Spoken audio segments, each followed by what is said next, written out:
আসসালামু আলাইকুম। সম্মান দোয়ার মালিককে আল্লাহ। সম্মান রক্ষাকারীর দায়িত্ব কার? আল্লাহ যাকে সম্মান দিল দায়িত্বটা তার। সম্মান যদি আপনি ধরে রাখতে পারেন, বৃদ্ধি করতে পারেন, তাহলে আপনি আল্লাহকেও সন্তুষ্ট করতে পারলেন, মানুষকেও ভালোবাসা দিয়ে তাদের মনে জায়গা করে নিতে পারলেন স্থায়ীভাবে। তাই আমাদের বহুল আকাঙ্ক্ষিত ১৩তম জাতীয় সংসদ নির্বাচনটা হয়েছে। এই নির্বাচনে আমি একজন শ্রমিক নেতা, খেটে খাওয়া মানুষ। আমি ৬টা দিন আমার ছোট্টবেলার বাল্যবন্ধু আনিচুর রহমান লিটনের নেতৃত্বে আমরা দুজনই আমাদের জীবনে রাজপথের স্লোগান, রাজনীতি, আমাদের রাজনীতির গুরু মরহুম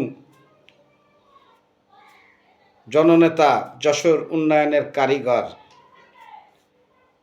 তরিকুল ইসলামের হাত ধরে আমরা রাজনীতি ও রাজপথে স্বৈরাচার বিরোধী, এরশাদ বিরোধী আন্দোলনে দিয়েই আমাদের রাজনীতি শুরু। আমাদের দেশপ্রেম, দেশদরদি, রণাঙ্গনের যোদ্ধা, স্বাধীনতার ঘোষক শহীদ রাষ্ট্রপতি জিয়াউর রহমানের আদর্শের প্রতি আনুগত্য হয়ে আজ পর্যন্ত এখনও সে রাজনীতির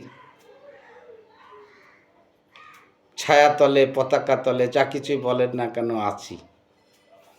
আল্লাহ আমাদের ৬ দিনের পরিশ্রম যশোর সদর আসনটাকে কবুল করে নিয়েছিল।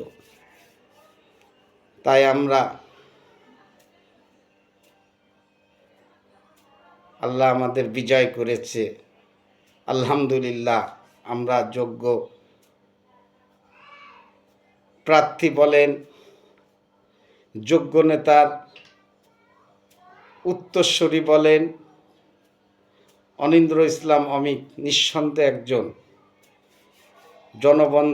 বান্ধব জনদরদী নেতা, এতে কোনো সন্দেহ নাই। তাই যশোর সদরে ৬টি আসনের ভিতরে 5টি আসনই জামাত সমর্থিত দাঁড়িপাল্লা প্রতীক নির্বাচিত করে হয়েছে। জয় পরাজয় নিয়েই নির্বাচন। আমি নিজেও একাধিকবার পরাজিত হয়েছি, কিন্তু কখনো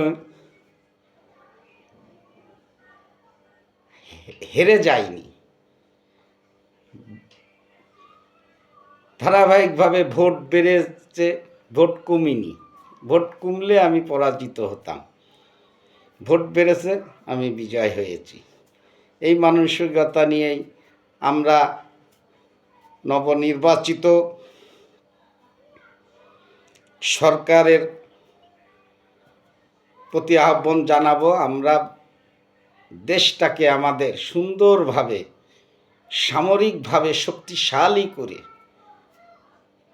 সামনের দিকে এগিয়ে যেতে হবে। বৈশ্বিক রাজনীতি, বিশ্ব মন্দা পরিস্থিতি,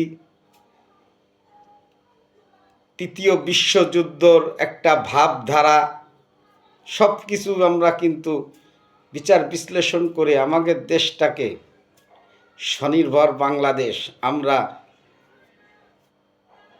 আমাদের ভিতরে অন্তত রাজনৈতিক প্রতিহিংসা পরায়ণ রাজনীতি আর করব না। দেশ গড়ার রাজনীতি করব, দেশের উন্নয়নের রাজনীতি করব, দেশের মানুষদের সকলকে নিয়ে রাজনীতি করব। যে অন্যায় করবে তার বিচার হবে, বিচারটা হতে হবে কঠিন।